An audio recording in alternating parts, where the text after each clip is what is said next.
Buenos días, perdón.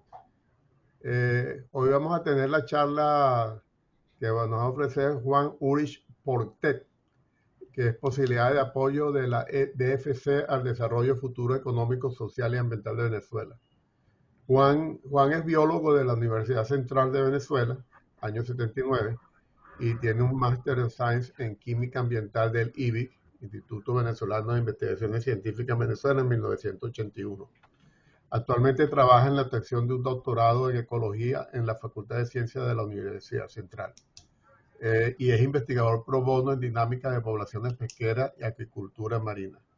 Juan es un experto en protección ambiental, trabajó en la Goben y PDVSA desde el año 81 hasta el 2003.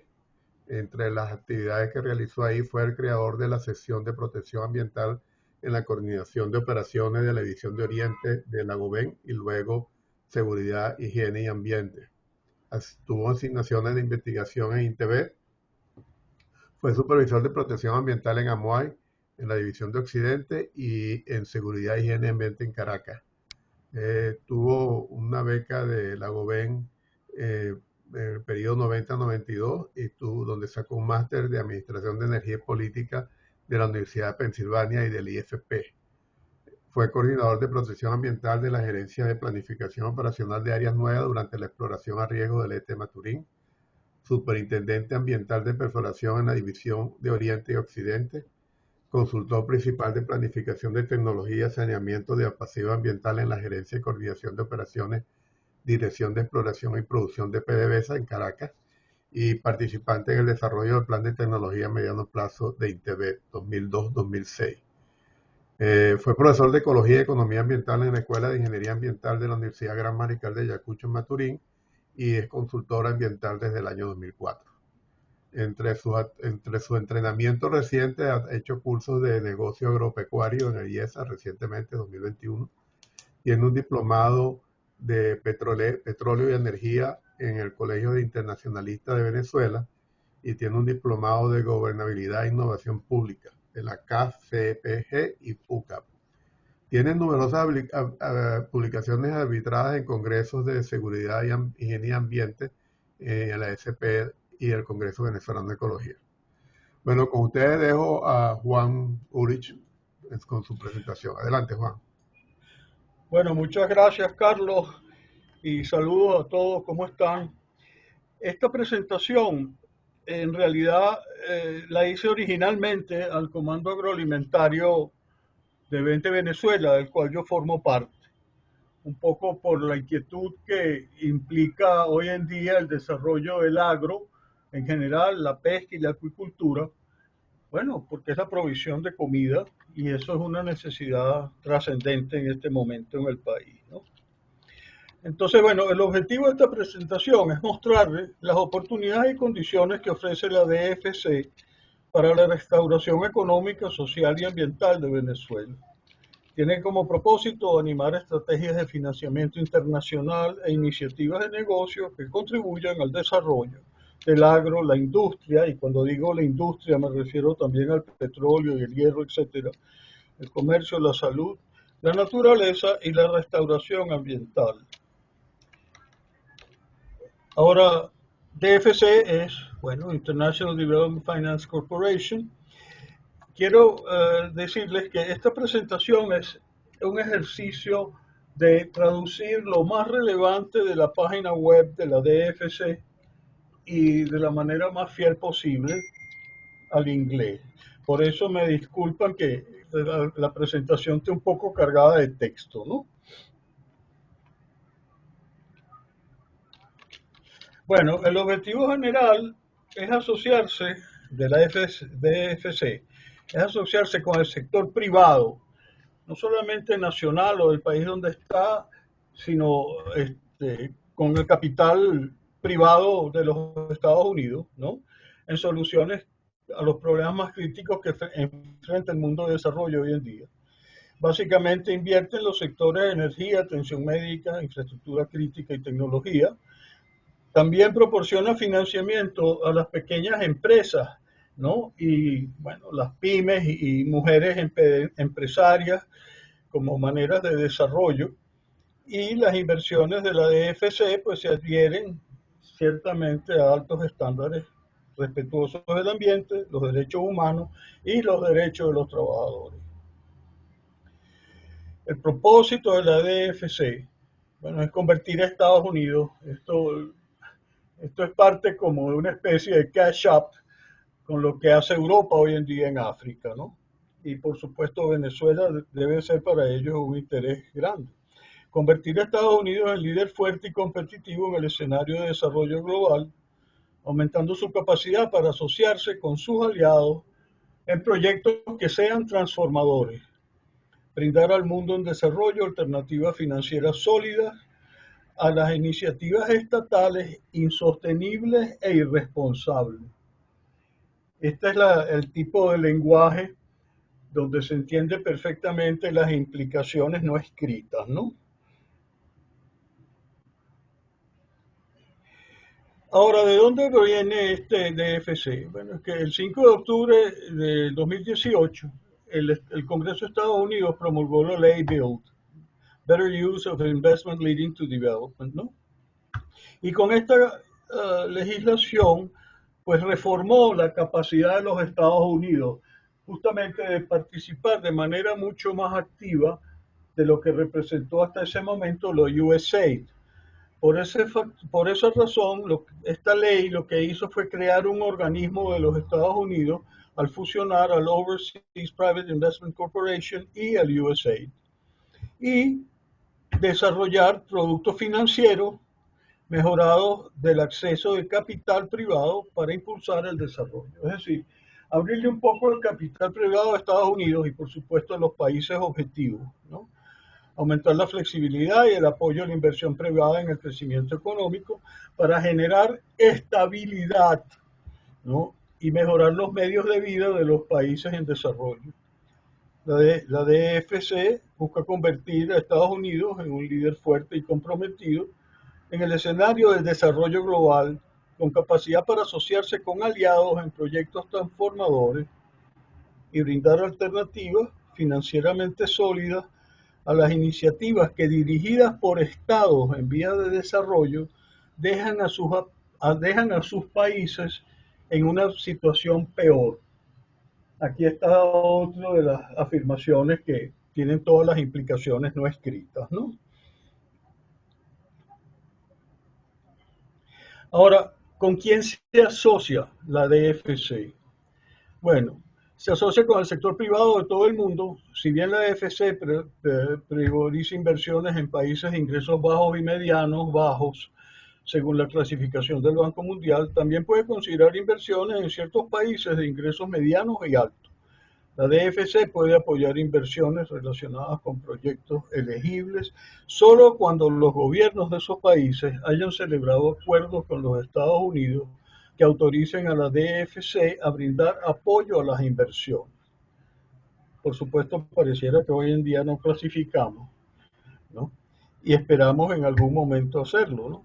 Con ciertas excepciones, y hay que consultar en su página, DFC no puede trabajar en países de altos ingresos, ni apoyar inversiones en países donde los gobiernos de esos países no hayan celebrado acuerdos con los Estados Unidos que autoricen a DFC a brindar dicho apoyo. Claro, esto nos plantea la interrogante, ¿no? ¿Y nosotros cómo quedamos ahí? Y fíjense la lista de los países de la DFC a los que no puede brindar soporte. Si ustedes ven esa lista, esos son básicamente las excolonias europeas, países obviamente como Chile, que están en desarrollo, obviamente Cuba, y ni siquiera, bueno, ni las Islas Virgen, ni ninguna de las dependencias de los Estados Unidos. Uruguay tampoco, porque bueno, es un país que va hacia adelante. Pero fíjense que Venezuela no está en esa lista, ¿no? Lo cual es interesante.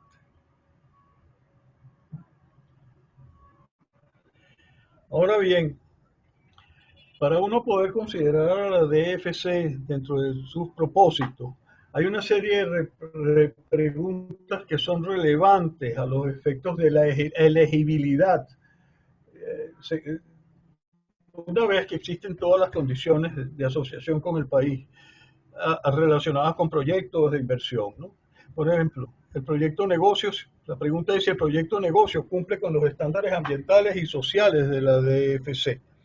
Ahí están las referencias clave para identificar eso. De entrada les digo, casi todas son las mismas referencias del Fondo Monetario Internacional y el Banco Mundial y los países europeos, ¿no? El proyecto negocio genera resultados de desarrollo alineados con las prioridades de la agencia y avanza objetivos de la política exterior de los Estados Unidos. Esta es la razón estratégica principal de los Estados Unidos. Y en esto les puedo decir con bastante conocimiento de causa que el Comando de África, que está ubicado en Sicilia, ahí cerca de Venecia. Mi hija vive ahí, mi hija menor. El Comando de África del ejército americano, el aliado principal en términos sociales y de desarrollo es justamente hoy en día la DFC. Y las razones son obvias. Y es la penetración china en África que todos conocemos, que en gran medida es una penetración económica, ¿no? Depredadora, ¿no?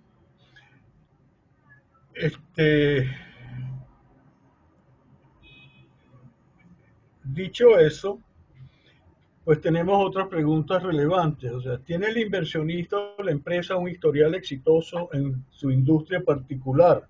Entonces, a los términos de la inversión privada, digamos, nacional, pero seguramente también en los inversionistas privados de los Estados Unidos. El inversionista o la empresa ha buscado financiamiento de prestamistas privados.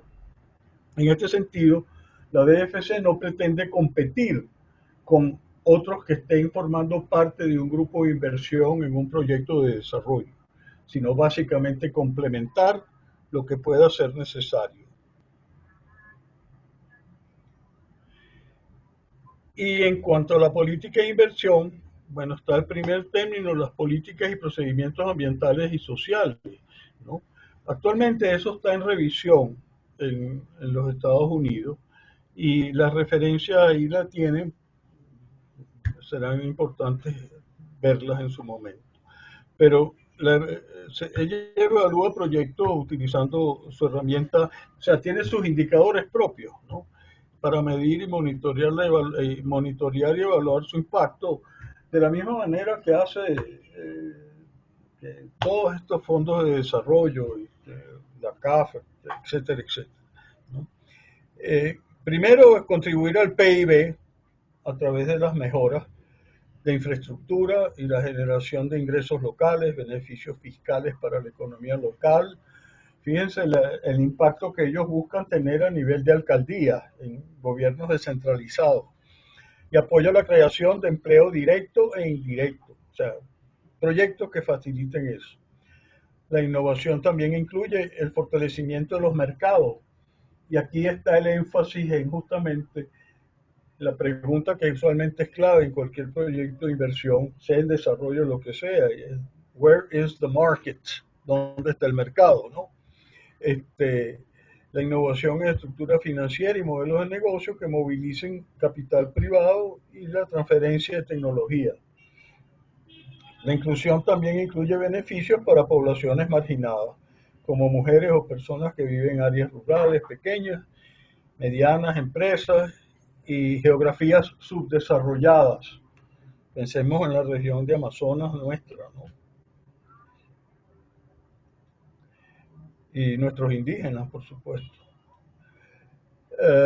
Ahora, sobre la política de inversión también hay algo que ellos mencionan como adicionalidad. Y eso es básicamente que el apoyo proporcionado por la DFC debe ser adicional a los recursos del sector privado mediante la movilización de capital privado que de otro modo no se desplegaría sin dicho apoyo. Es decir, hay capitales privados que, bueno, posiblemente tienen limitaciones de capital o a cualquiera otra, y en eso tiene interés la DFC en contribuir. También cada proyecto que apoya la DFC busca garantizar que el apoyo del sector privado no está disponible para proyectos que son económicamente viables con objetos de desarrollo a largo plazo. Es decir, la DFC está interesada en proyectos de desarrollo que la inversión a corto plazo no les es atractiva, ¿no? Este, la DFC apoya cuando no hay inversión privada disponible o suficiente para proyectos de desarrollo a largo plazo económicamente viables. La DFC considera que los siguientes son indicadores importantes de adicionalidad. Uh, el apoyo de adicionalidad. ¿Cuáles son esos indicadores? Y la referencia la tienen ahí, que el apoyo de la DFC complementa y alienta, pero no compite con el apoyo del sector privado, el apoyo nacional o extranjero. El apoyo de la DFC alivia una imperfección de mercado crediticio. Y en eso estamos pensando, por ejemplo, en la banca comercial. Por ejemplo, en Venezuela, la banca comercial financia fracciones muy pequeñas de las siembras a corto plazo, etcétera, etcétera. Bueno, por las limitaciones que tiene el encaje bancario, todo este tipo de cosas. Pero es un poco el reflejo de cómo se financia, por ejemplo, la agricultura en los Estados Unidos. Esa agricultura intensiva de corto plazo, pues se financia a través de los bancos locales en las regiones, ¿no? El mercado privado no puede o no quiere brindar, si el mercado privado no quiere o no puede brindar apoyo al proyecto en términos que lo harían únicamente viable, también puede apoyar, ¿no? ¿Apoyaría estudios de viabilidad adicional? Pues seguramente. Eso lo vemos más adelante. El apoyo de la DFC es necesario para que un proyecto alcance la escala adecuada requerida. Es decir, muchas veces los proyectos no tienen tal vez la gran visión que se esperaría que pudieran tener, y en eso la DFC puede ayudar, ¿no? El apoyo de DFC moviliza capital privado que no estaría dispuesto a participar sin el apoyo de la Corporación de Finanzas Internacional, la IFC del Banco Mundial, ¿no? O sea, lo que el Banco Mundial, la Corporación de Financiamiento del Banco Mundial no apoya, bueno, la IFC puede ayudar. Al evaluar y documentar la adicionalidad de un proyecto, la DFC también considera indicadores de adicionalidad articulados en el marco armonizado de adicionalidad en operaciones del sector privado de los bancos multilaterales de desarrollo.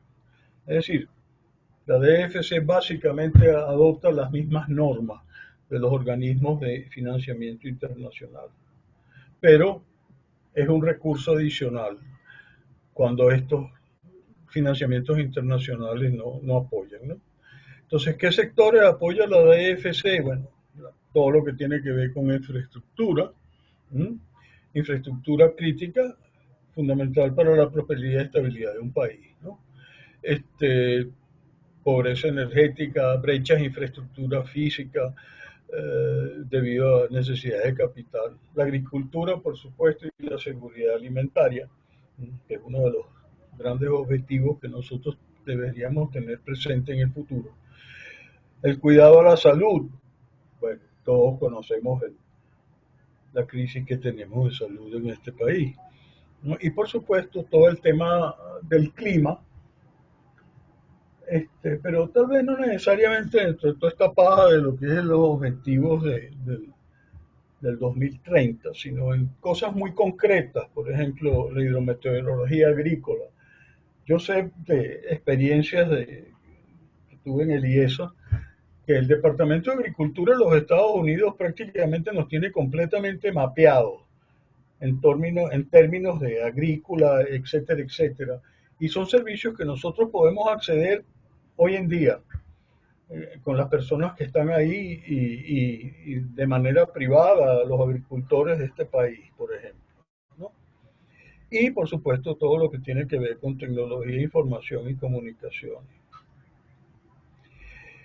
Ahora, en esto lógicamente habría que profundizar más, ¿no? Pero puede en gran medida tiene productos para financiar deuda financiera, ¿no?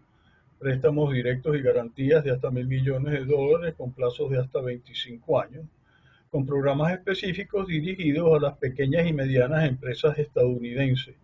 Es decir, busca, hasta donde entiendo, busca que las empresas estadounidenses participen en el negocio de largo plazo de financiar deuda financiera. Por otra parte, la inversión directa de capital de la DFC puede brindar un apoyo fundamental a las empresas comprometidas con todo lo que es el impacto del desarrollo, ¿no? Y con fondos de inversión. Apoya los fondos de capital privado de los mercados emergentes para ayudar a abordar el déficit de capital de inversión. En esto, por ejemplo, han habido términos en este país como la bolsa agrícola que no ha funcionado como se debería, pero ese tipo de fondos de inversión son importantes en Venezuela, ¿no? O sea, fondos de inversión sobre valores reales, no necesariamente sobre papeles.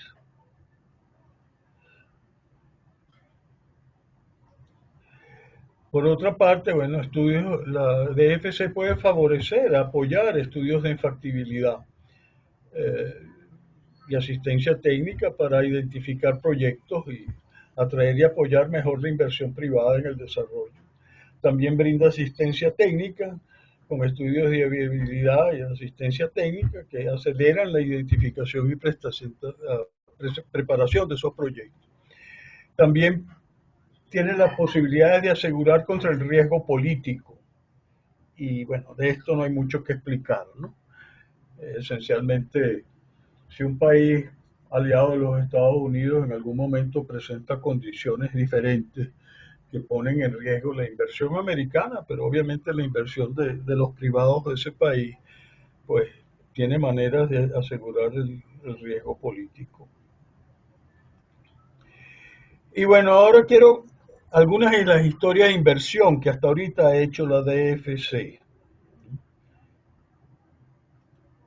Y, por ejemplo, ha invertido alrededor de 11.000 millones en todo el hemisferio occidental en sectores claves como el empoderamiento económico de las mujeres, la atención médica y la agricultura, así como en la mitigación, adaptación y resiliencia climática.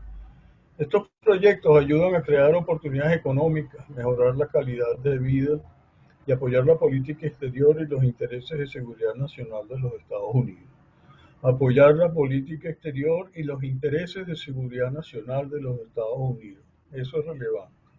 Hay un préstamo de 150 millones de dólares para un puerto de contenedores en El Oro, en Ecuador. Hay 250 millones de dólares de financiamiento en Colombia para una carretera de 84 kilómetros Rumichaca-Pasto. Ha comprometido 200 millones al financiamiento del Banco Industrial de Guatemala para ampliar la capacidad crediticia a los pequeños emprendedores, básicamente las pymes. Y el financiamiento con alianzas globales, este es otro detalle interesante. La DFC tiene mecanismos para buscar otras fuentes también de inversión, no solamente ellos. Y eso es un poco lo que hizo en los últimos años el USAID con ese programa que tuvo aquí alrededor del año 2020, donde buscaba generar ideas emprendedoras y que el financiamiento, de alguna manera, el USAID lo que hacía era ofrecer eso a otras fundaciones mundiales que favorecen el desarrollo y de esa manera complementar. O sea, USAID no necesariamente hacía el aporte de capital, ¿no? A veces algunas cosas financiaba, pero no todas, ¿no? Y bueno, finalmente estos son los directivos actuales del año pasado. Son personas que obviamente relevantes, ¿no? Janet Yellen, ¿no? Etcétera, etcétera. Esto un poco lo pongo porque tal vez nosotros estamos hoy en día en la posibilidad de, aun cuando estamos en las circunstancias que estamos, seguramente hay organismos de venezolanos afuera que de alguna manera pueden contactar a estas autoridades y empezar algunas conversaciones informales A eso entiendo que la DFC está abierta, ¿no?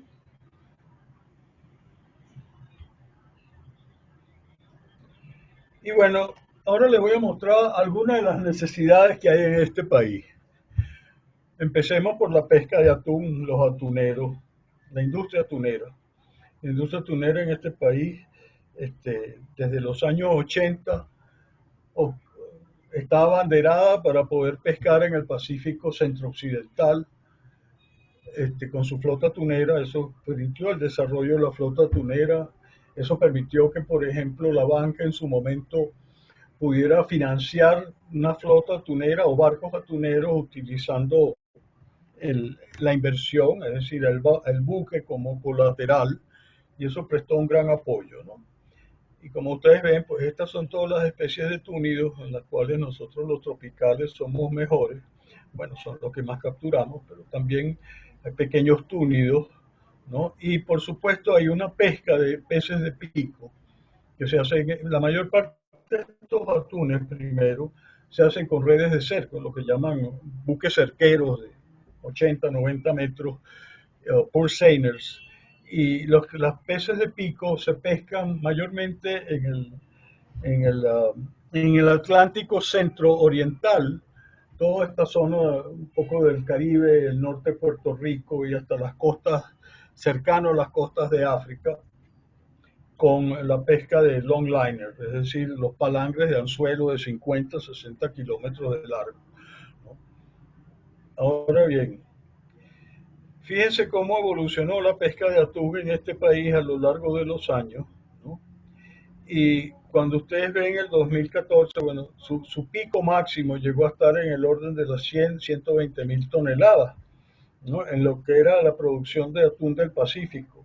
Y la producción del atún atlántico siempre fue un poco menor, porque bueno, estaba mayormente conformada de algunas de estas especies de atunes menores y de los peces de pico, ¿no? Y fíjense la situación hoy en día, ¿no?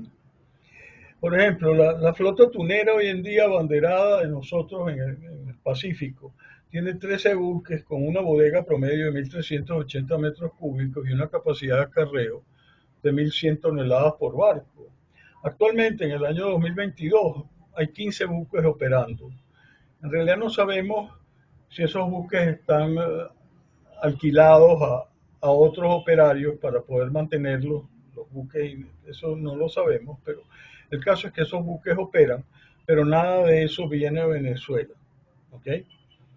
Debido a que, bueno, aquí no hay las facilidades de atraque, refrigeración, procesamiento, estiva, astilleros para reparaciones, pues ya no están, ¿no? Ahora, ¿cuál es el objetivo? Si uno puede producir 75 mil toneladas métricas por año, ¿no? Para evaluar el consumo del año 2014, nosotros podríamos llegar al consumo de ese año, que fue 2,47 kilogramos por persona por año de atún.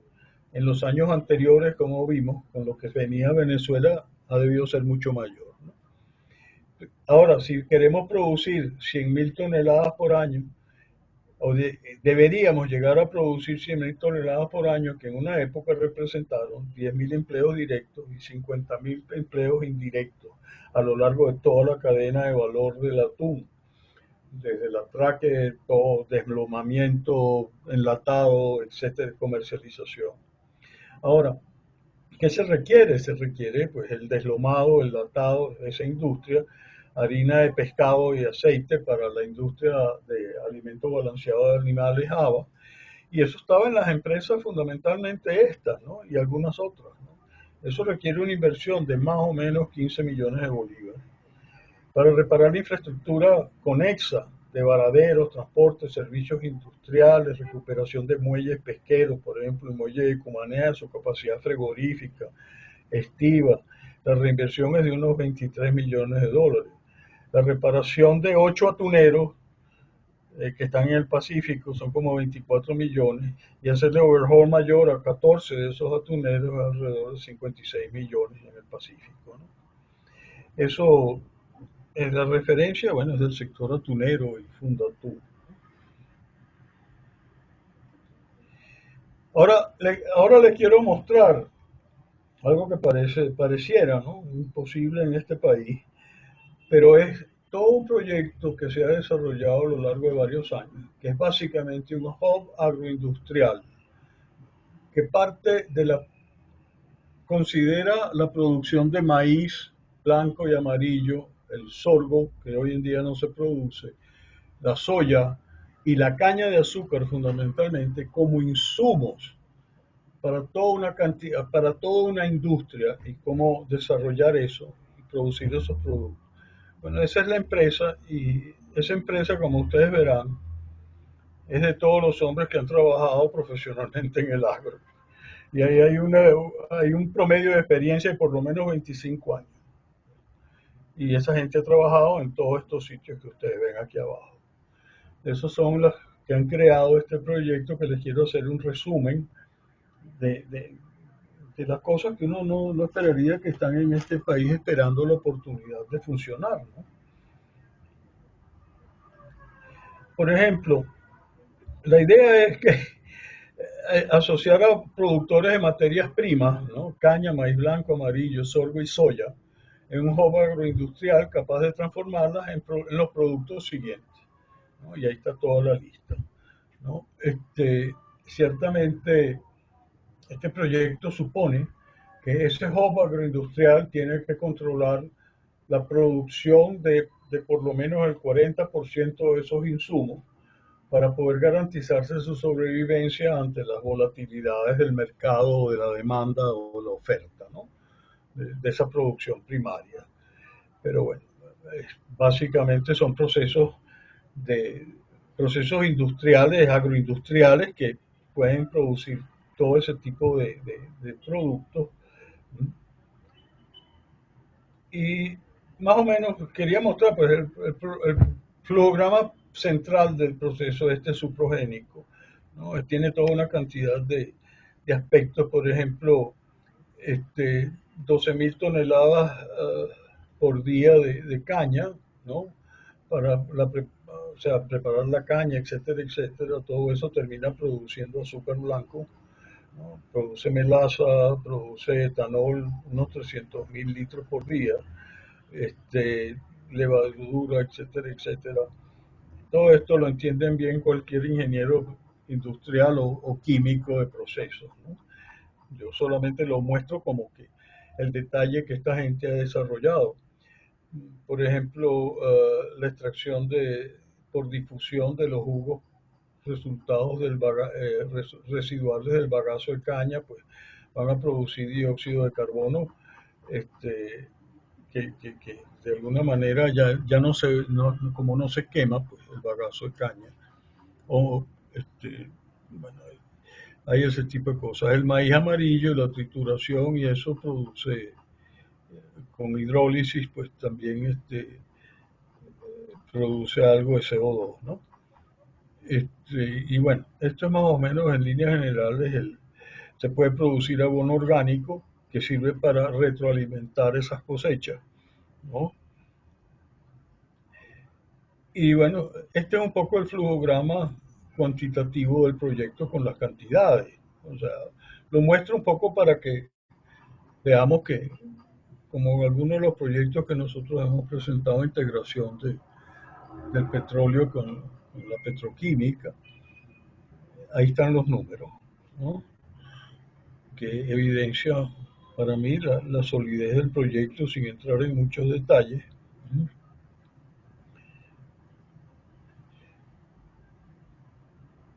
Y básicamente está en producir 22.000 hectáreas de fincas, o sea, 22.000 hectáreas de caña, 22.000 hectáreas de maíz amarillo y sorgo, y unas 16.000 hectáreas eh, que producen soya y maíz blanco de invierno. Este es el maíz blanco de verano. El maíz blanco de invierno es el que no requiere riego, este requiere riego. En algunos sitios requiere riego. Y bueno, esto es más o menos lo que ellos definen como la capacidad de producción anual en términos de toneladas por año de cada una de estas cosas, ¿no? Este, uno si ve estas cosas a veces piensa que se queda con percepciones, ¿no? Pero bueno, ahí está el detalle. Y esto es más o menos la inversión que ellos proyectan. Eso tiene una inversión de alrededor de 557 millones de dólares, ¿no? Con esas tasas, ¿no? Esos plazos, y cómo estiman ellos llegar a las ventas en general en dólares. Y los indicadores financieros son el TIR, el valor neto presente, el retorno sobre la inversión, es 2,74, y el TIR sobre la tasa de descuento es 4,02. Entonces, bueno, un poco eso es el esfuerzo de venezolanos con muchísima experiencia agroindustrial en Venezuela. Y tienen este tipo de cosas, pues esperando posiblemente la cooperación de organismos como la de EFC. El otro tema es todo lo que tiene que ver con el riego en este país. Nosotros tenemos un área de potencial de riego de 2 millones de hectáreas, ¿no? Con buenos suelos, clima, agua superficial, 65 y 35% subterránea. Tenemos áreas regables de 1,1 millón de hectáreas.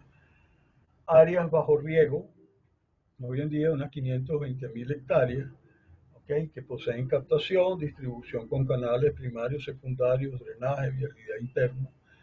Y solo el 47% posee infraestructura para suministro de riego. Es decir, falta toda esa infraestructura. Área efectivamente regada, pues hoy en día está alrededor de 269.000 hectáreas, de los cuales 52% solamente se riega. La infraestructura está en mal estado, los canales de distribución están asolvados, fracturados, las compuertas metálicas están dañadas y la vialidad está en mal estado. Ahora, en términos de recuperación de esa infraestructura para producción agroalimentaria en el área efectivamente regada, ¿no? En el área efectivamente regada. Es, por ejemplo, está más o menos en alrededor de más o menos 10.000 dólares por hectárea, lo que implicaría una inversión de alrededor de 2.500 millones.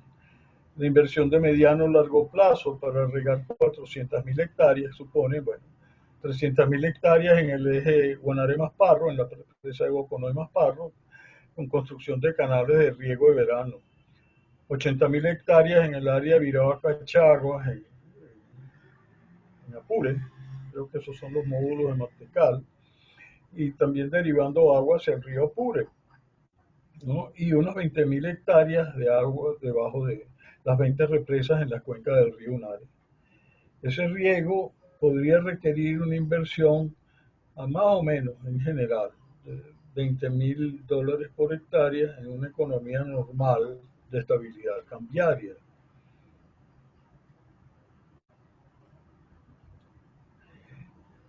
Bueno, y aquí quiero entrarles en el tema de lo que creo que es el tema de pasivos ambientales y problema ambiental principal con el que vamos a encontrarnos nosotros en la industria petrolera. Lo que he hecho es sencillamente mostrarles dos indicadores y la relación de dos indicadores que hoy en día se están utilizando. Uno es lo que llaman el Asset Retirement Obligations, que son básicamente las definiciones que están para las empresas, sean públicas o contractuales, quien sea que los tenga, para hacer los decommissioning de esos pozos, ¿no? Y lo otro es el Standard Measure of Free Reserves, que de hecho es lo que surge en gran medida de una correlación que existe entre la producción y las reservas remanentes. Y eso está en uno de esos artículos que le menciono de offshore. Y entonces hay una, por ejemplo, en esos artículos, en el artículo de agosto, hay estas tablas que parecen interesantes porque refieren cómo lo ven algunas de las empresas, ¿no? Por ejemplo, el Asset Retirement Obligation de ExxonMobil, ¿no? Por $1.000, o sea, ese aro entre los pozos más o menos 10.000, esos son $100.000 por vuelo, o sea, son, son de $344.000 y el cociente entre ese aro y su producción es 7.8 y el cociente entre ese aro y lo que sería las reservas remanentes probadas es 6.9, ¿no? Puesto Eni, ExxonMobil, un poco en comparación con Pemex. Esencialmente lo que son esos indicadores que también existen para empresas de producción en tierra, como Apache y Antero, son algunas de las que hemos escuchado con frecuencia aquí en Venezuela. Ahora bien, ciertamente esto es un estudio, este es un tema que yo creo que nosotros tenemos que abordar de alguna manera y irlo pensando, porque el decommissioning en el lago Maracaibo, alguna conversación he tenido yo con Luis sobre este tema, ¿no? Pero va a ser un reto bastante importante, ¿no? Y se me ocurrió de entrada, pues, es pensar en un diagrama de flujo muy sencillo en base a esos indicadores, ¿no? Y es definir qué yacimientos son negociables en el lago de Maracaibo o en tierra. Y si esos yacimientos negociables, bueno, hay que hacer las auditorías de instalaciones, ver qué es lo que hay, qué es lo que puede sobrevivir, qué es lo que no sobrevive. Hay que ajustar esas definiciones. Yo creo que en Venezuela necesitamos ver, porque ciertamente por la ley de hidrocarburos, hasta donde yo recuerdo, pozos que nosotros declarábamos ya no productor, pues teníamos que cortarle el cabezote y sellarlo, ¿no? Pero eso como que no lo hicimos, o no lo hacíamos con frecuencia, porque yo en Quiriquire, a manera de anécdota, yo inyecté fluidos de perforación en un pozo de Quiriquire que tenía el cabezote cortado y lo único que hacíamos era ponerle la manguera y el pozo chupaba, ¿no? Entonces, eso es, no sé cómo es esa historia hoy en día, pero yo sé que la ley de hidrocarburos estimaba que los pozos debían abandonarse una vez que no fueran productores. Y finalmente, pues, aquellos que no cumplan con un yacimiento negociable por las variables que se definan como necesarias para caracterizarlo, pues habrá que desvestir esas instalaciones. Y eso será proyecto por proyecto, yacimiento por yacimiento, ¿no? O campo por campo. Entonces, eso es un poco lo que quería comentarles. Y finalmente, como conclusiones, pues, o sea, ¿cuál es el vínculo futuro de un Estado venezolano con la FDC?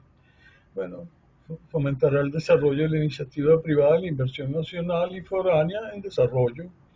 Fomenta la inversión privada para la restauración y desarrollo de infraestructura como agente multiplicador de la economía. Y contribuirá a restablecer y ampliar la relación estratégica mutua de seguridad nacional entre Venezuela y Estados Unidos. Eso es básicamente lo que tenía que contarles hoy y estoy abierto a las preguntas y muchísimas gracias por escucharme. Bueno, Juan, muchas gracias a ti. Bien interesante esto. Hay varias preguntas que vamos a responder. Todavía no hay nadie anotado en el derecho de palabra. La primera pregunta es, en base a la adicionalidad y tomando en cuenta el caso venezolano, donde la banca privada tiene un capital techo para apoyar inversión que cada institución bancaria nacional no supera unos pocos millones de dólares, es decir, prácticamente no puede prestar para lo requerido en una reconstrucción. Entonces, ¿a qué otros inversionistas nacionales se puede recurrir para cumplir con la supuesta adicionalidad? Bueno, mira, todo depende si yo lo veo de alguna manera, bueno, en Venezuela existe capital muy pequeño, muy restringido. Aquí han sobrevivido inversionistas. Yo tengo un colega de bachillerato que, por ejemplo, es el presidente de una fábrica de baterías de carro, y ellos de una forma u otra. En el área del agro, toda esta gente que a duras penas ha sobrevivido, Aso Portuguesa, por ejemplo, ahí debe haber cierta capacidad de inversión, que en lo que Venezuela tenga un convenio con la DFC, esos acercamientos van posiblemente a contribuir eso. Y lo otro, mira, tenemos que estar claros, Venezuela desde, bueno, desde los años en los que nosotros teníamos tasas de interés en la caja de ahorro del 60%, la, la fuga de capitales fue terrible, ¿no? De capital venezolano. Esos capitales están todavía afuera. Eso a lo mejor es un elemento que es interesante para que esos capitales regresen y formen parte de esa adicionalidad, ¿no? Ok. Te preguntan, ¿la actividad de pescar en mar abierto como inversión puede sostenerse en el tiempo tomando en cuenta la competencia incontenible de Japón y China, quienes de paso no han observado ninguna de las recomendaciones para evitar la caída de en la población de peces? Bueno, mira, eso es un tema álgido que es lo que se maneja hoy en día en los organismos como la ICAT y todos los organismos internacionales que pretenden regular la pesca. En Venezuela existe una organización que es Fundatún, que se encarga de mantener vigente y participar en todos esos convenios internacionales. Ciertamente hay una enorme piratería hoy en día, sobre todo de China, o sea, cuando uno se mete en la página del ICAT y ve los barcos que no están registrados en el ICAT para pescar, pero que pescan, casi todos son chinos, ¿no? Este, y ciertamente es un problema y las poblaciones de atún hoy en día también tienen problemas de rendimiento máximo sostenible, que bueno, es siempre el tema de la competencia de capital, es decir, inversión de capital, recuperación del capital y déjame pescar, ¿no? Otro de los elementos es que hoy en día la pesca en cierto sentido no es como era antes, ¿no? Donde había un helicóptero que salía de un atunero y buscaba los cardúmenes de atún y se dirigían hacia allá y cercaban el cardumen y lo recogían. Hoy en día eso ha evolucionado a poner todo lo que llaman plantados en el océano. Los plantados son unas estructuras flotantes con indicadores satelitales. ¿Por qué? Porque los atunes tienen la tendencia a copiarse bajo espacios de sombra y cosas que cuelgan y eso. Entonces hoy en día buena parte de las flotas atuneras, y las de Venezuela también lo tienen plantados con claves muy precisas, ¿no? Y lógicamente primero van a buscar los atunes en esos plantados, ¿no? Eso es lo que se trata de regular bajo otros modelajes pesqueros, pero de todas maneras sigue habiendo esa piratería. Ahora, la posición de Venezuela es otra. La posición de Venezuela a futuro no es tanto competir en el precio internacional con los japoneses o lo que sea. Nosotros pescamos y pescamos muy bien. O sea, a la hora de capturar atunes somos muy buenos y eso lo muestran las 100.000 toneladas por año que llegamos a producir en algún momento. Eso tal vez es posible hoy en día también. El problema de nosotros es poder traernos ese atún. Poder traernos ese atún que tal vez esos barcos no tienen por qué venir a Venezuela como venían antes, pero si este país tiene una política donde hay inversión privada con unos barcos refrigeradores que buscan ese atún en Panamá y lo traen a Venezuela congelado, pues eso permite desarrollar la industria deslomadora. Es básicamente reestructurar la cadena para poder traer ese atún. Y bueno, la inversión privada obviamente en una etapa inicial puede tener algunos incentivos arancelarios, pero la idea a futuro es que una lata de atún en Venezuela, bueno, básicamente cuesta lo que cuesta una lata de atún en el exterior, aunque se produzca en Venezuela, porque eso nos podría dar inclusive cierta capacidad de exportación, aún desde Venezuela, ¿no? Y no tener que las flotas atuneras de nosotros que están es básicamente vendiendo su atún o asociándose con empresas enlatadoras y deslomadoras afuera, ¿no? Starkist y todas estas empresas, o sea, ellos venden el atún al precio internacional. La esperanza de ellos es que si traen el atún a Venezuela, pues también eso sea más o menos lo que les cuesta, ¿no? O sea, eso es lo que ellos esperan como retorno. Entonces es un problema de eficiencia económica, es un problema de poner este país a funcionar dentro de lo que es un mercado normal, pues. Eso va a tomar un tiempo. Pero tiene que haber el interés del inversionista, no como los hubo antes, ¿no? Que el Estado lo mantuviera. Mira, en lo referente a la agricultura, ¿cómo se resolvería el problema de acceso a semillas de calidad de nuestros agricultores? El régimen actual tomó los proveedores en el país para prácticamente eliminarlos. Perdón, repíteme la primera parte de la pregunta. Que en lo referente a la agricultura, ¿cómo se resolvería el problema de acceso a las semillas de calidad de nuestros agricultores?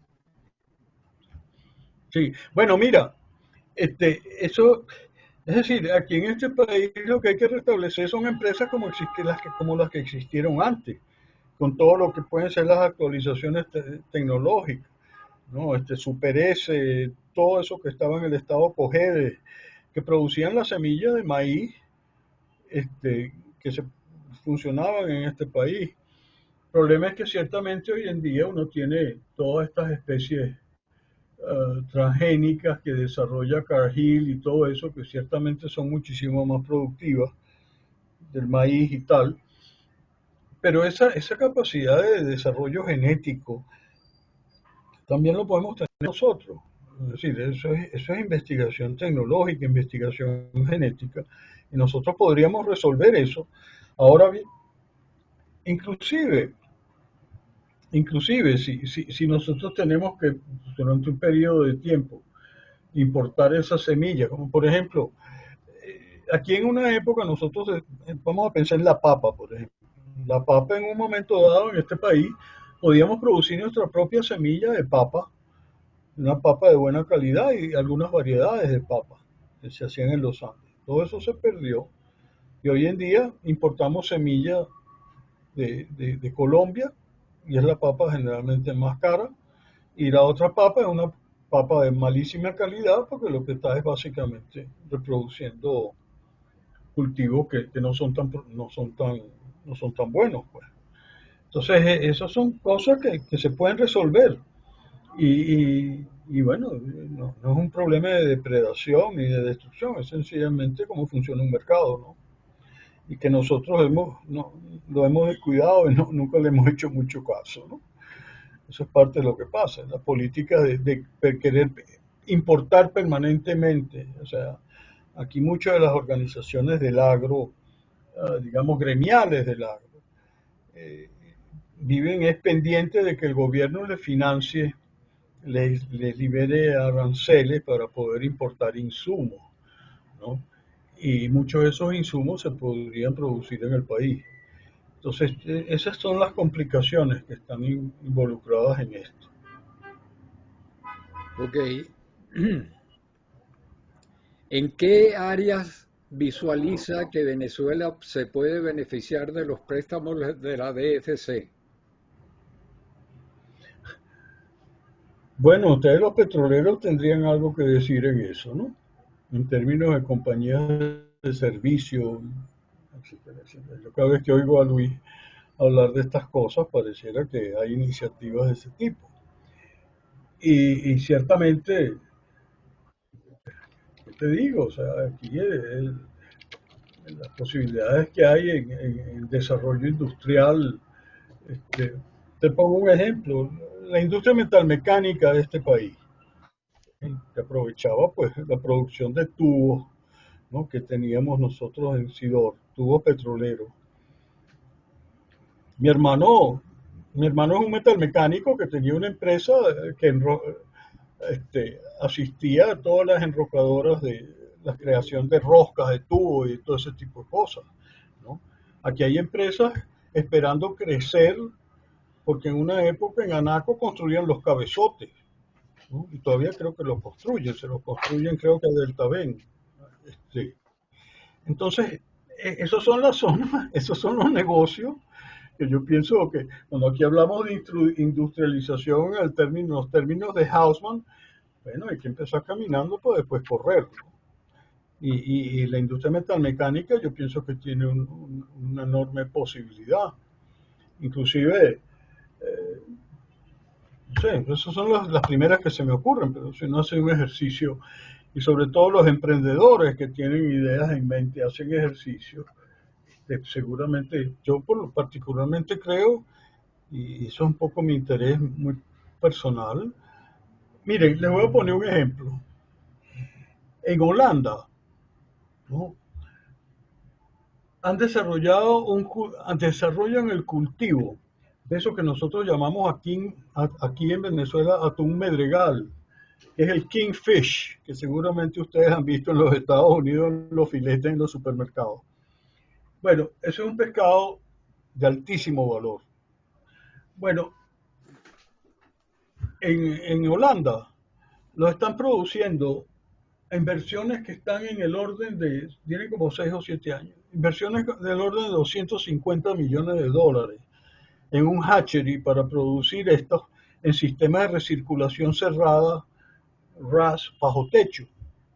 Ahora imagínense ustedes, esa es una especie que a nosotros nos pasa por aquí, o especies similares nos pasan por aquí. Nosotros le conocemos el ciclo de vida, la hemos reproducido, ¿no? Y las podemos cultivar en jaulas ahí en Nueva Esparta o en Sucre, ¿no? Y yo he hecho algunos números de proyectos de ese tipo. Nosotros podemos producir, nosotros podemos producir para suministrar el consumo local un poquito por encima de lo que puede ser el margen, ¿no? Y exportar, ¿no? Y exportar no a las cadenas no necesariamente a las cadenas de trader, porque en la acuicultura está condenada a sobrevivir de lo que te quieran pagar las cadenas de trader. Pero si tú puedes asociar productores, como ha logrado hacer a su portuguesa con el agro para integrarse verticalmente, ¿no? Y agregar valor a sus productos, ¿no? Si uno puede hacer eso, uno también puede de alguna manera manejar el mercado, o sea, el mercado de exportación, irse a mercados específicos, ¿no? Supermercados, restaurantes de alta gama. Esas son cosas que están ahí y cosas que requieren cierta inversión, pero muchísimo menor. Yo calculo que, algunos cálculos que yo he hecho, uno necesitaría para empezar un hatchery con 1 año y medio de prueba piloto y empezar a producir alrededor de, no sé, 1.300 toneladas por año, ¿no? En un horizonte de 7, 8 años, alrededor de 2,5 millones de dólares, ¿no? Para producir esa especie y algunas otras todavía mucho más productivas, como por ejemplo ese que llaman la cobia, el cobia, ¿no? Entonces, bueno, esas son las oportunidades que tenemos en este país, ¿no? Pero bueno, hay que echarle, pues. Juan, te preguntan cuál es el proceso para que Venezuela llegue a un acuerdo con la DFC. Y yo te agregaría a esa pregunta, si una empresa privada venezolana quiere meterse en petróleo, por ejemplo, en un futuro gobierno y quiere acceso a la DFC, ¿qué tendría que hacer? Empezar a hablar con ellos. Sencillamente, hay que ubicarlo y plantearles el problema y decirles, nosotros estamos esperando que ustedes en Venezuela, el día que esto cambie, ustedes vengan a Venezuela y si vienen a Venezuela nosotros tenemos esto. ¿Quién quita que los ayuden con estudios de factibilidad y riesgo? No sé, eso es lo que yo haría.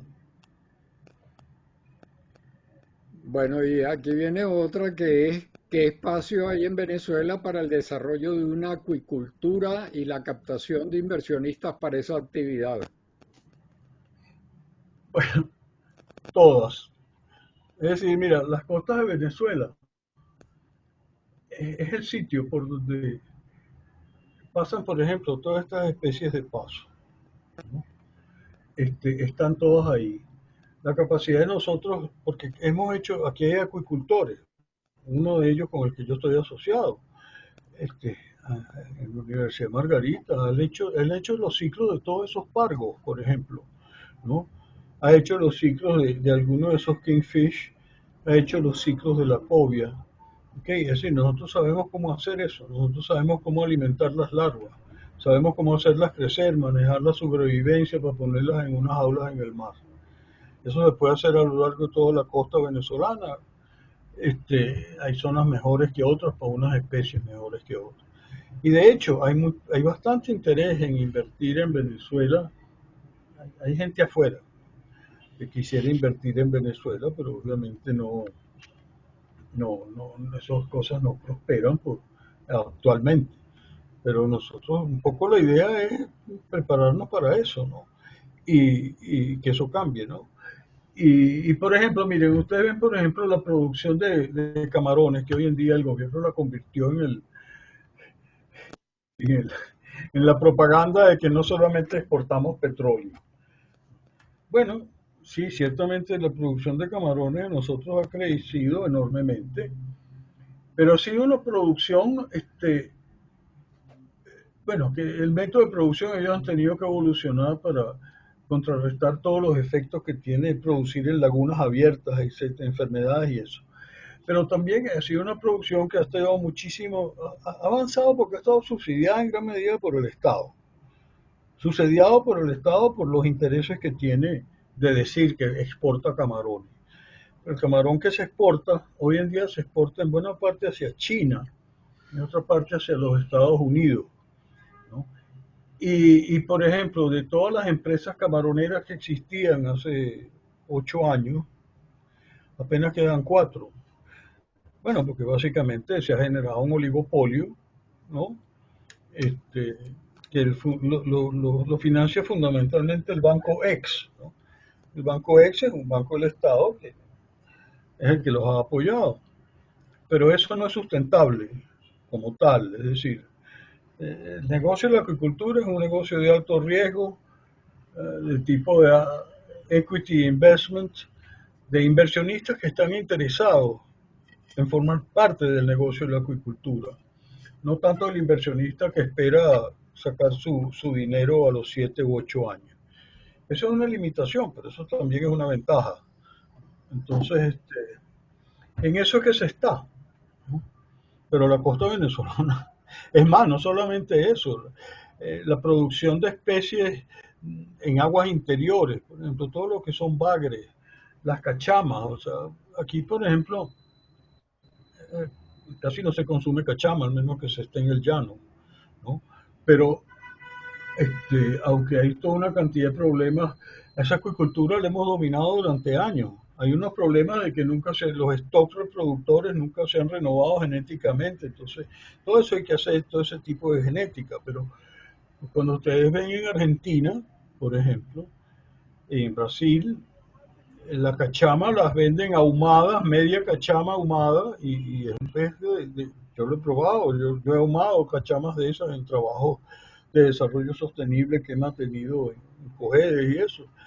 Es un pez exquisito, la manera como se puede preparar, ¿no? Hoy en día el gobierno tiene un plan coporo, ¿no? De producir coporo casi a nivel familiar. Eso es un producto, eso es un pez fácil de producir. Y de hecho se exporta para Colombia. Los colombianos se están llevando toda esa pequeña producción que existe. Bueno, de lo que se trata es de enseñarle a la gente a cómo comer esos peces, porque cualquiera de nosotros que haya estado en el llano sabe perfectamente que un coporo convertido en chicharrón prácticamente es uno de los mejores pescados que no se puede comer. Pero es un problema de desarrollar esa cultura. Inclusive hay intentos de producir pavones, ¿no? Pavón es un animal muy complicado porque es un cíclido y tiene problemas la manera de cómo cuida las larvas y eso, pero todo eso está por hacerse con gente que quiera hacerlo, ¿no? Te preguntan, noto por lo que dices que no hay o no se respetan las normas para la pesca y como ejemplo, tal como tú lo señalas, los asiáticos violan mucho los protocolos. ¿Cómo podemos nosotros lograr un buen control sobre las pesquerías en nuestros mares? Bueno, mira, eso es, ese es un tema, es decir, mira, nosotros en el pasado, en lo que es el mar territorial, pues básicamente, o sea, te hablo de lo que puede ser la pesca artesanal, la pesca de media altura. Aquí existió el Ministerio de Agricultura y Cría, bueno, la pesca de arrastre, por ejemplo. Aquí existió el Ministerio de Agricultura y Cría, la Dirección General Sectorial de Pesca, que tenía cierto control sobre eso, ¿no? Sobre las vedas y sobre por ejemplo, en la pesca de arrastre, la regulación del esfuerzo de pesca, es decir, la definición de zonas de pesca donde se puede pescar con tantos barcos. Lo que pasa es que en un momento dado esas normas que estaban escritas en reglamentos también sufrían, por lo menos en la pesca de arrastre, sufrían el tema de que el armador pesquero, cuando iba a negociar el tema del esfuerzo, ¿no? Pesquero, o déjame pescar más, el argumento era, yo estoy sobrecapitalizado, ¿no? Y necesito pescar más para recuperar mi inversión. Y yo le puedo decir, ¿no? Yo cuando hice mi tesis de máster en el IBIC estudiando problemas de contaminación mercurial en Golfo Triste y ahí frente a Píritu, los barcos de rastrero donde yo me montaba, al lado adentro llevaban un soldador, una máquina de soldar. Es decir, eso les da a ustedes una idea.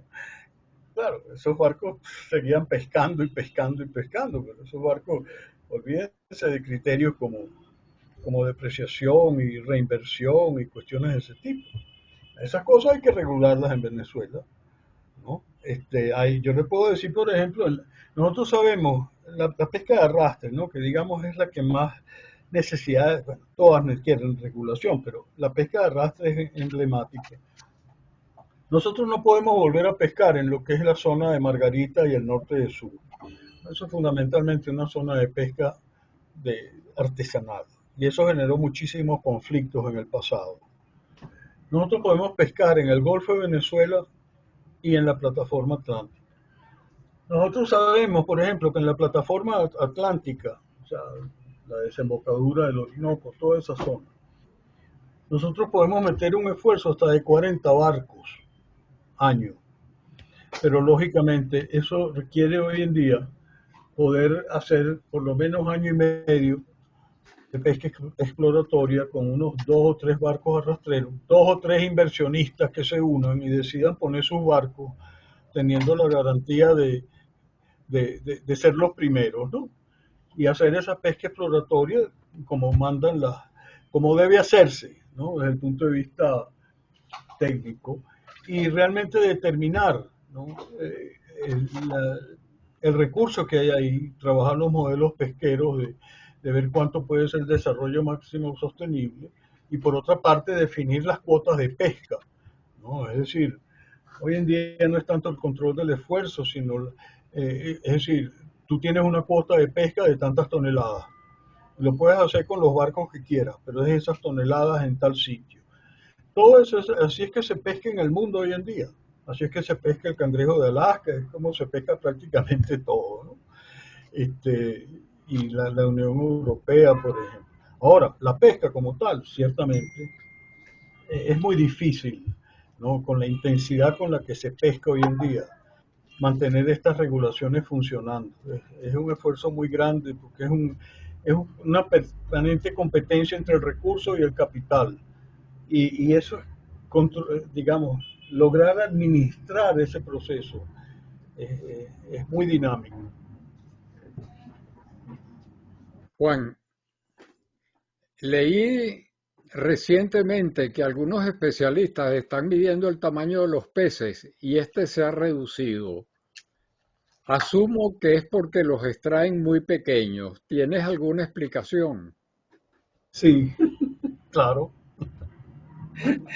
La explicación es que sencillamente estamos capturando a los juveniles y entonces no hay oportunidad de que se restablezca el stock reproductivo, ¿no? Eso pasa, si tú vas a Cumaná, yo tengo compañeros de la pesca, dicen, bueno, tú vienes aquí a Cumaná y y ves los corocoros, un corocoro que antes podía tener 350 gramos, ¿no? Hoy en día es un corocoro que tiene 100 gramos, ¿no? Y no está, o sea, no se ha reproducido todavía. Cuando eso pasa, pues en la dinámica pesquera, la tendencia es a capturar cada vez los más pequeños, pero eso termina prácticamente extinguiendo el stock porque no hay capacidad de reproducción. La capacidad de reproducción se pierde porque te estás comiendo los que deben reproducirse en un tiempo futuro. Ese es el tema. Dada la presencia de depósitos de coque y el bitumen de la faja, ¿se podría contemplar un proyecto novedoso con la DFC para el eventual desarrollo de una industria de la generación de productos de carbono que ya son de uso extensivo en carrocerías, circuitos basados en dopa de grafeno, etcétera, y que de paso tienen la propiedad fabulosa de capturar naturalmente carbono? Bueno, sin duda. Esa fue una discusión que nosotros tuvimos. Yo fui el que la planteé, cuando todavía teníamos unos cerros de coque. Hoy en día como que ya no los tenemos. Tengo años que no voy por ahí, pero eso siempre va a estar ahí. Y era ver cómo ese coque podía, bueno, primero estaba el tema de venderlo, pero es desarrollar la industria del grafeno. Desarrollar la industria del grafeno, y eso es un proceso tecnológico que tiene ese coque ahí esperando, ¿no? Ciertamente, esa es la clase de tecnología que yo creo que tenemos que pensar en este país con el coque que produzcamos. Y sobre todo, por ejemplo, el coque de Amoay, que es un coque más limpio, ¿no? O una corriente de ese coque es relativamente más limpio. Pero en general hoy en día se tienen las maneras de producir grafito, hasta donde yo entiendo es el precursor del grafeno, de coques como el coque petrolero, ¿no? Entonces, ahí es donde hay posibilidades de presentarle proyectos una vez que estén funcionando los mejoradores, ¿no? O con las expectativas de funcionamiento de los mejoradores.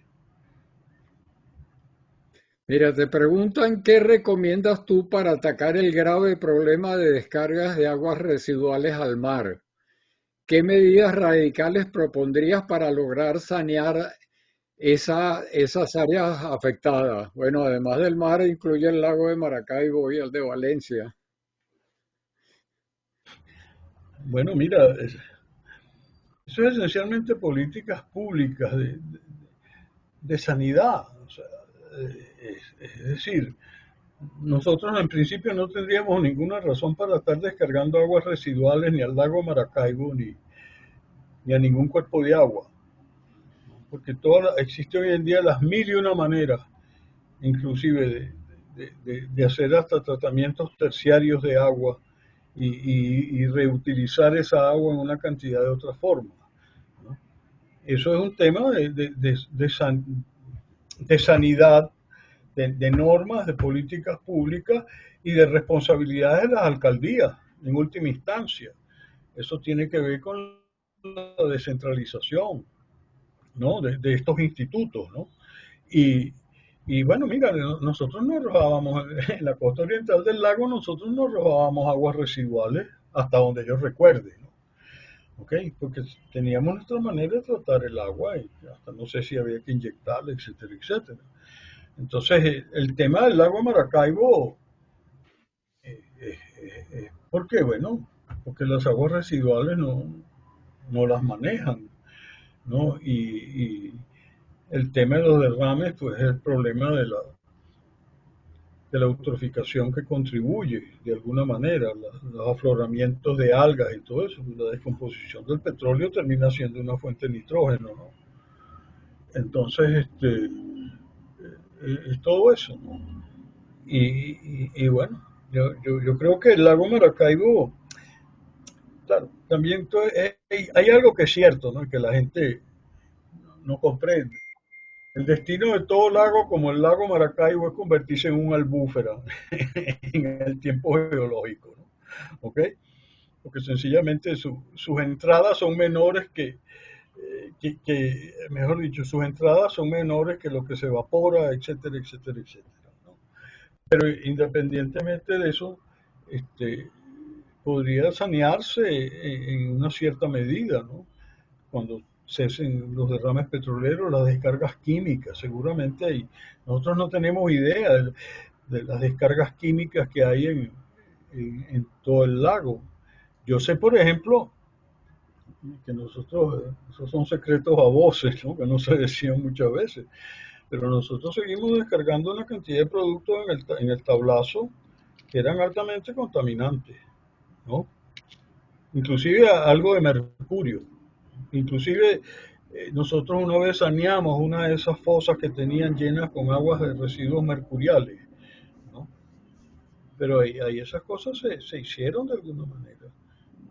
Y todo eso es lo que hay que reestructurar en este país, de manera tal de recuperar. Te preguntan, ¿cómo ha evolucionado el cultivo de tilapia? Bueno, mira, yo diría que en Venezuela ese es un cultivo interesante, ¿no? Este, la tilapia aquí ha tenido muchísimos enemigos porque hay los individuos que dicen que es una especie furánea y tal y qué sé yo, una especie africana y una especie invasora. Y ciertamente es, esas variedades africanas de tilapia, por ser un cíclido también es verdad, o sea, si tú tenías una acuicultura como por ejemplo las que se tuvo en una época ahí en Anzoátegui, ¿no? De lagunas, había una normativa que buscaba la manera de impedir que se fueran las hembras al, al agua, ¿no? O impedir la fecundación en las lagunas. Pero eso en gran medida se resolvió, porque hoy en día tú produces con híbridos de tilapia, la tilapia roja, y hay varios que son prácticamente 99.9% de machos, ¿no? Entonces la reproducción está interrumpida, ¿no? Y es un cultivo que tiene un potencial porque tiene un mercado afuera importante. No es uno de los mercados más costosos, pero es una carne que es blanca, este, tiene cierta firmeza.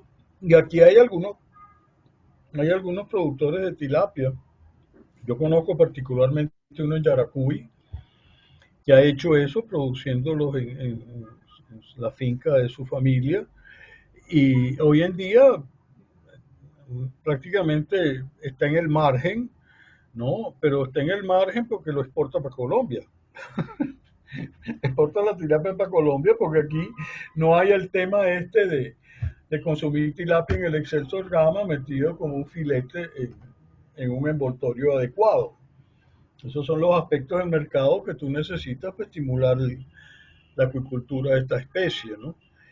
Y entonces son todas estas cosas que hay que verlas de manera integrada con el mercado y la cadena de valor. Pero, por ejemplo, hay otras ventajas. O sea, la tilapia es un animal que tú puedes cultivar en agua salada y tiene muchísimo mejor palatabilidad, como todo pescado de mar en relación a pescados de agua dulce. Todo eso está por hacerse, ¿no? Yo estoy ayudando a algunas personas con eso y yo pienso que la tilapia es un cultivo válido, este, dentro de lo que puede ser su escala de valor y también que es un cultivo que, bueno, la tilapia es una especie de pollo de pollo, una especie de pollo, ¿no? Es decir, la curva de valoración de la tilapia ha caído muchísimo y, digamos, compite con el pollo en algunas formas. Y eso lo que han tratado es de darle valor agregado aguas abajo, ¿no? Fileteando, este, introduciéndolo en cadenas de restaurantes, etcétera, etcétera. Pero ciertamente ese es un mercado, esa es una potencialidad que tiene este país, bajo distintas formas de cultivo. Mira, Juan, aquí no hay una pregunta, pero sí hay un comentario de José Sifontes bien interesante que yo sugiero que todo el resto lo lea también en el chat, donde dice que la DFC se reunió con Guaidó en el año 2020 y estuvieron estudiando formas de reconstrucción económica y de estabilidad para el país. Entonces, es interesante que lo lean porque José Sifontes se tuvo que retirar, pero dejó el comentario. Eh, Bueno, sí, eso es. Seguramente esos fueron esfuerzos que se hicieron, porque es casi como un tiro al suelo, ¿no? Yo la verdad que nunca tuve la oportunidad de estar informado de esas conversaciones, porque esto es algo para mí, bueno, sencillamente surge la curiosidad que yo tengo, estaba buscando cosas y encontré esto y dije, esto vale la pena mira, divulgarlo, ¿no? te preguntan si tienes comentarios sobre la producción de fertilizantes en el país. Bueno, mira, yo la verdad que tengo pocos criterios técnicos para hablar de eso, pero yo creo que nosotros si nosotros restablecemos las capacidades petroquímicas, pues tenemos capacidad de producir ese tipo de fertilizantes orgánicos, ¿no? O sea, de fertilizantes, digamos, sintéticos, por así decirlo. Pero hoy en día también existe, por ejemplo, este proyecto agroindustrial que les mostré. Nosotros no reciclamos prácticamente nada de lo que son los desechos, ¿no? Que tienen un enorme valor como industria de fertilizantes, de producir pues abonos orgánicos, sin necesariamente caer en toda esa historia de la conservación de la naturaleza. Los abonos orgánicos siguen siendo nitrógeno, fósforo y elementos, digamos, microelementos, etcétera, que siguen estando en un bagazo. La cuestión es procesarlo y industrializarlo y producirlo, ¿no? Acopiarlo, lógicamente, a los sitios donde se produce y todo eso. Eso es lo que yo creo que, por ejemplo, miren, les voy a poner un ejemplo. En la ganadería de rotación de potreros, que es básicamente, el concepto es relativamente sencillo. Si usted tiene un potrero de 40 hectáreas, donde antes producía una unidad animal por hectárea, es decir, 40 animales en un ciclo de crecimiento de 18 meses, ¿no? O sea, de un maute, pues, lleva un maute a mercado. Usted puede seccionar ese potrero en potreros de 1 hectárea, 2 hectáreas, que tengan el número de potreros equivalente al ciclo, ¿no? de, con el que se producen los mautes, etcétera, etcétera. Y usted puede meter, y yo viví un poco esa experiencia, ¿no? Claro, en un hato de dimensiones mucho más grande, pero usted puede meter en realidad 40, 50 unidades animales por hectárea, ¿no? A comerse el pasto que usted... Aquí el tema es convertir al ganadero en pastor. Y el verdadero valor de ese sistema está en el pasto que mantienes. Y la manera de mantener ese pasto te ayuda enormemente el ganado. Porque tú con día y medio te metes el ganado en un potrero. Bueno, esencialmente el ganado tiene la tendencia a comer desde donde entra y va comiendo a todo lo largo, ¿no? En especie como de hilera, eso uno lo puede ver, ¿no? A medida que el ganado se acostumbra. Y por una parte se va comiendo eso, lo va dejando a un nivel que todavía ese pasto puede volver a crecer en el ciclo, ¿no? Y además el ganado está haciendo todas sus deyecciones. Entonces, básicamente, uniformemente queda distribuida la fertilización. Eso lo viví yo en Cogede, en un acto de un amigo que estuve ayudando en eso, con Acción Campesina, ¿no? A que unos pequeños productores de por ahí adoptaran el sistema. Pero como todo en este país, ¿no? Nosotros lo ayudamos, le sembramos el pasto, tú sabes, le pusimos todo eso por delante y le dijimos, bueno, nada, y podemos ponerla cerca y nos las pagas en el horizonte de 2 cosechas y tal y qué sé yo y tal. Bueno, el hombre cuando vio que le habíamos sembrado el pasto le dijo que no le interesaba, ¿no? Pero esas son mentalidades. Eso es parte de todo el trabajo además que hay que hacer en este país a nivel rural para tecnificar al productor, al pequeño productor.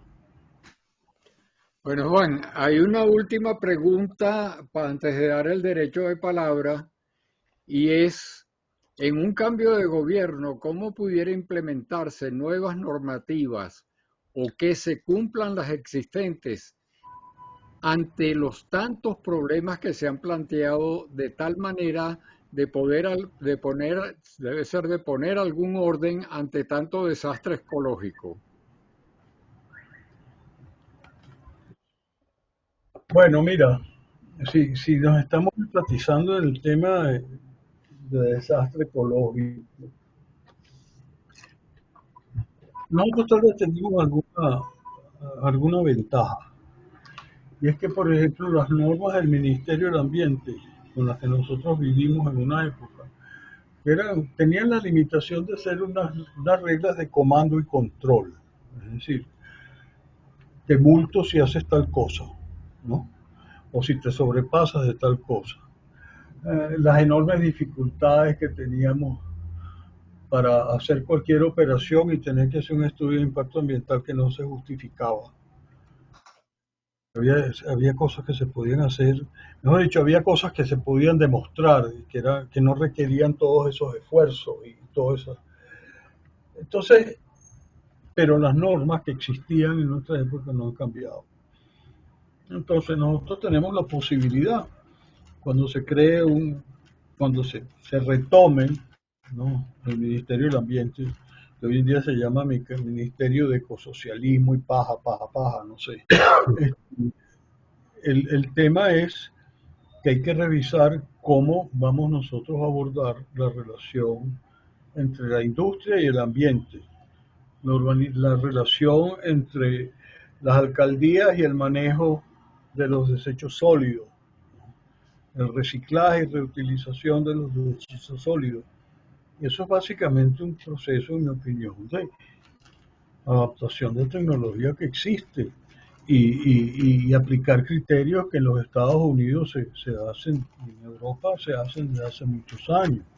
Best Available Technical Technology, Best Available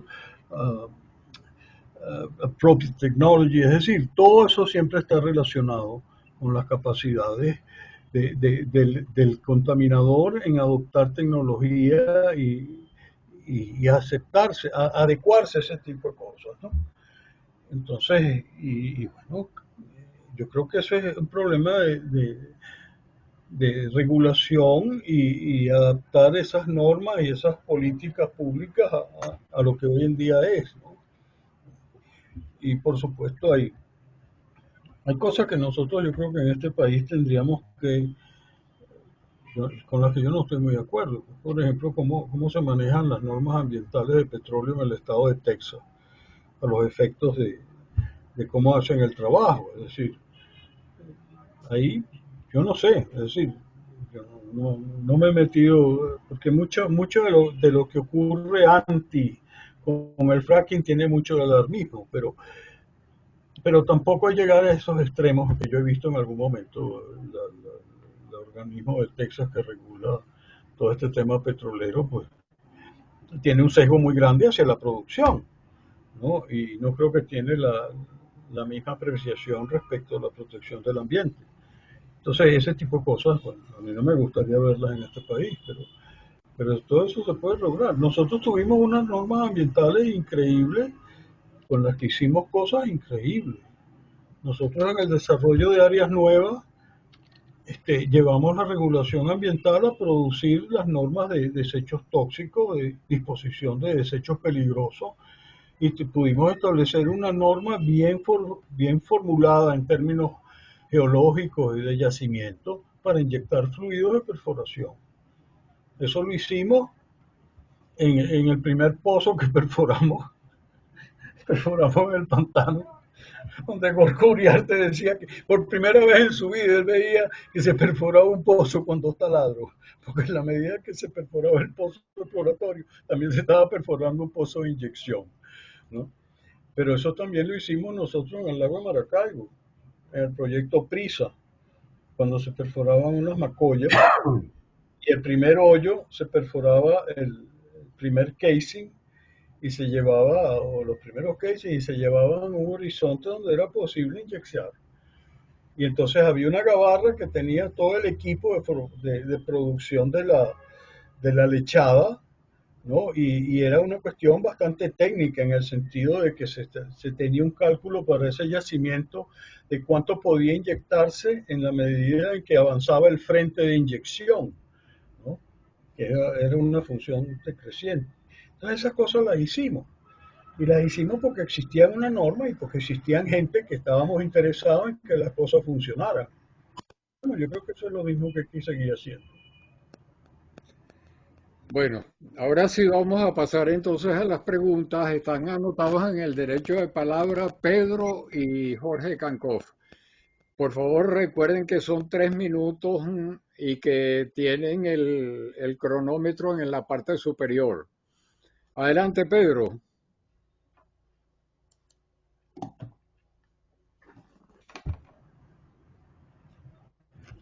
Pero como que está congelado. Aló.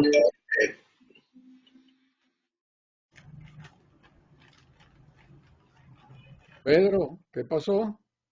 ¿Me escuchas? Claro. Ah, perfecto. Ok. Juan, felicitaciones por divulgar estas oportunidades de financiamiento. Pregunto, y luego un comentario.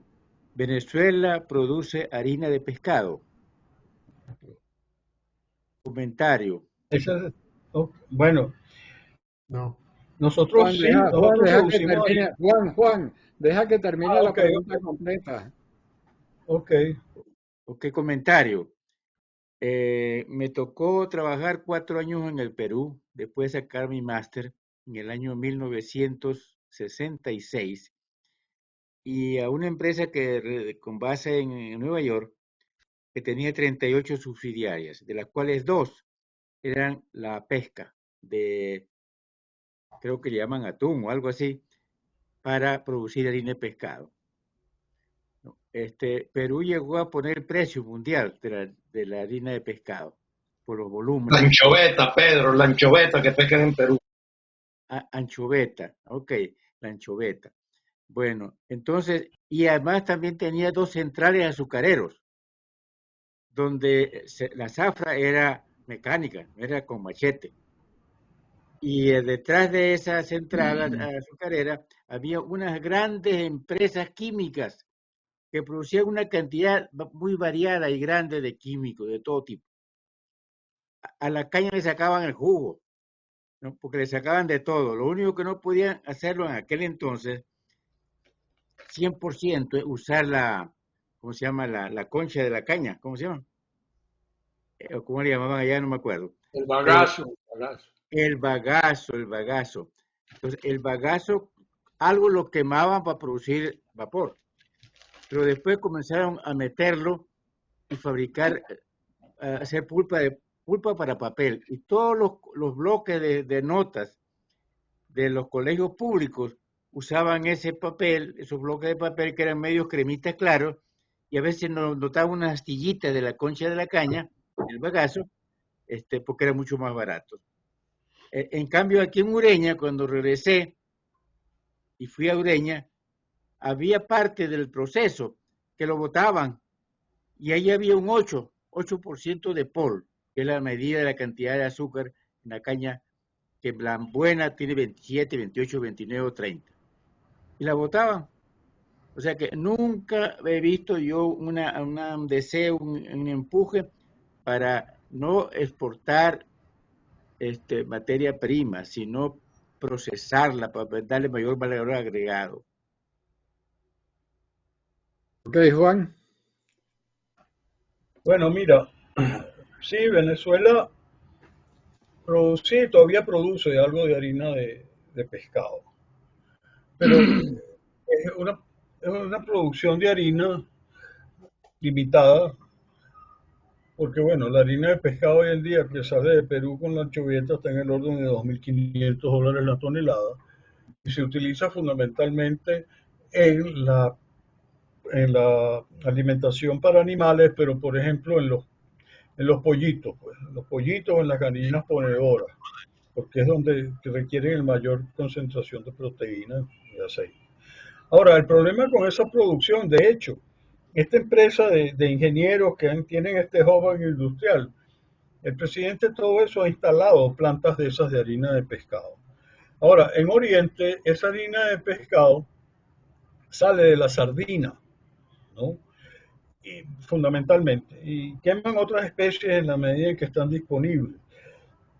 Pero el problema aquí es el siguiente, que la dificultad que tiene para que esa harina ingrese, digamos, al negocio de ABA, es que hay tres tipos de harina, ¿no? Hay la harina que queman de la sardina entera, que incluye vísceras, escamas y de todo, y eso tiene un contenido de proteínas relativamente menor y una cantidad de elementos. Después hay otro que es básicamente la harina de pescado sin la cabeza y la cola, y hay una tercera harina que es prácticamente los filetes de sardina. Esa es la harina de pescado que más valor tiene, pero eso la exportan, la exportan para Brasil, ¿no? Entonces, esas son las cosas, ¿no? Es más, yo creo que hay un tema aquí muy importante. Lo que se tiene que buscar en el futuro, porque por lo menos para la acuicultura, la harina de pescado, sobre todo la acuicultura marina, es sumamente importante porque las especies marinas generalmente necesitan para el crecimiento no menos de 45% de proteína en el alimento. Entonces, hay que buscar alternativas a la harina de pescado como tal. Parte de esas cosas difícilmente se logran con fórmulas vegetales, ¿no?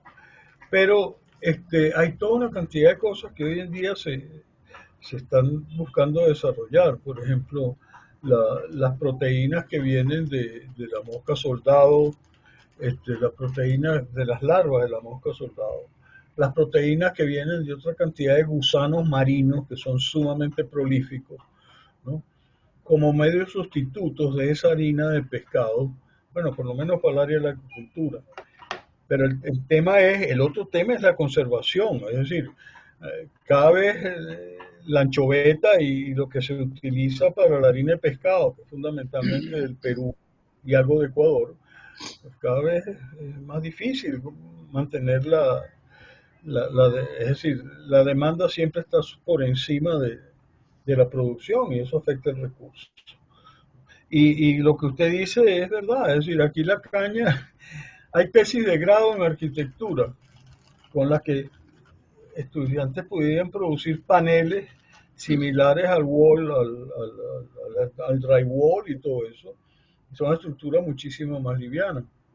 Y ciertamente en este proyecto agroindustrial, el bagazo de caña, después que se le ha sacado todo lo que se le puede sacar, se transforma justamente en la producción de generar vapor para generar electricidad para todos esos procesos industriales que están ahí. Eso por una parte.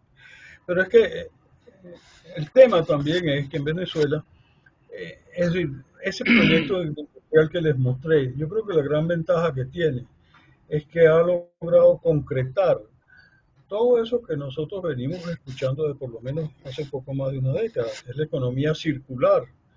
El problema es que la economía circular siempre ha estado un poco en manos de los comeflores, ¿no? Pero cuando uno ve, por ejemplo, lo que estuvo haciendo, hasta donde yo recuerdo, este, la, la refinación que teníamos nosotros en la Ruhr Oil. Ruhr Oil emprendió un sistema, no recuerdo todos los detalles, pero Ruhr Oil estaba haciendo economía circular con muchos de sus corrientes de desecho, ¿no? Entonces, esos son cuestiones bastante serias desde el punto de vista económico que en este país hay que buscar desarrollarlo, ¿no? Hubs integrados de una cantidad de cosas donde tú reciclas, reusas lo más que puedes, ¿no? Ok. Tiene la palabra Jorge Cancoff. Bueno, Juan, muy interesante tu exposición, sobre todo porque siempre hablamos más de la parte de energía y petróleo y nos olvidamos de que esta actividad en la parte de agricultura y pesca es muy importante, pues, sobre todo para un país que tiene tantas costas marinas y tantas tierras cultivables. Mira, en PDVSA, en 2 oportunidades, creo que en Pequibén, yo creo que esto lo he dicho en varias veces, a través de la coordinación de petroquímica, cuando existía, se contrató un estudio con el International Fertilizer Development Center, ubicado en Alabama, una organización sin fines de lucro que ayuda a los países en materia agrícola. Y se realizó un estudio completo de la fertilidad de todos los suelos venezolanos, tipos de cultivo, centro de distribución de fertilizantes, y no sé si tú conoces ese estudio, porque valdría la pena rescatarlo y actualizarlo, porque muchas veces empezamos a sembrar y hacer proyectos en materia agrícola sin saber ni siquiera cuáles son la fertilidad de los suelos que deben de estar adecuadas a lo que vamos a producir. Yo hablé en una oportunidad con Alirio Briceño, que tengo entendido que está trabajando con el proyecto agrícola de la oposición, específicamente no estaba ahí María Corina Machado, entonces, o está María Corina Machado. Entonces, yo pienso que sería importante rescatar este estudio y actualizarlo. Esto no cuesta nada, esto es una organización sin fines de lucro y yo personalmente visité sus instalaciones allá en Muscle Shoals, en Alabama, y vale la pena porque es que muchas veces nos olvidamos de lo que hemos hecho, que es muy valioso, y empezamos a hacer algo nuevo teniendo esta oportunidad. Entonces quería saber si conocías este instituto, si conocías este estudio y qué piensas de una posible actualización, siendo este tema de suma importancia. Bueno, George, bueno, muchas gracias por tu apreciación. Mira, yo te escuché en algún momento, tú mencionaste ese estudio, en alguno de nuestros seminarios. Yo en realidad no lo he buscado, pero yo te voy a agradecer que por favor me envíes al correo, o al correo no, al WhatsApp, el nombre del instituto, ¿no? Porque yo estoy seguro que eso seguramente se consigue en internet o uno puede jorungar y llegar al tema, ¿no? Porque sí, ciertamente, esas son todas las cosas que nosotros con nuestra corta y pequeña memoria, pues siempre estamos reinventando la rueda, ¿no? Y eso es una de las cosas que más nos ha afectado en este país. Ahora, también es cierto otras cosas. Por ejemplo, mira, ese estudio de coplanar que se hizo creo que en los años 80, donde se estudiaron todas las vocaciones de suelo, creo que fue a escala unos 100.000 o unos 250.000. Ahí había una cantidad de información buenísima, ¿no? Y también hay otros estudios regionales, ¿no? Que yo ahorita no los tengo en mente, pero son los que han podido desarrollarse.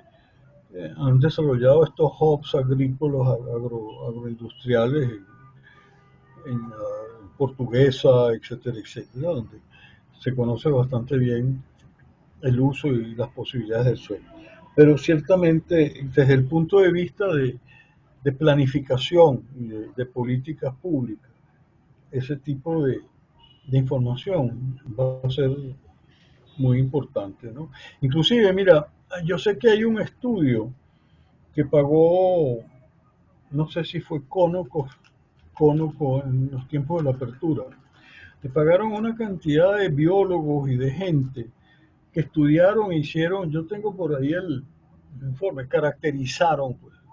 En realidad no fue un estudio con propósito agrícola, pero caracterizaron esos ambientes naturales de una enorme cantidad, de todo ese sector de Oriente y de sus cuencas hidrográficas, tú sabes, Anzoátegui y Monagas, todo eso está muy bien caracterizado desde un punto de vista, digamos, biológico, ¿no?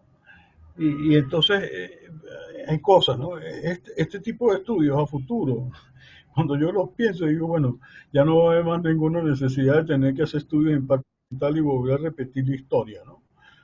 Porque eso es parte de las limitaciones que cuestan plata o costaban plata en este país, ¿no? ¿Mm? Cuando todos esos estudios siempre estaban en el Ministerio del Ambiente. Tiene la palabra Jorge Sajía. Gracias, Eduardo. Muy buenos días al auditorio. Juan, estoy gratísimamente complacido con tu excelente presentación porque realmente ha demostrado conocimiento de un tema tan importante que tiene que ver con todo, pues con la pesca. Apenas pasaste por encima.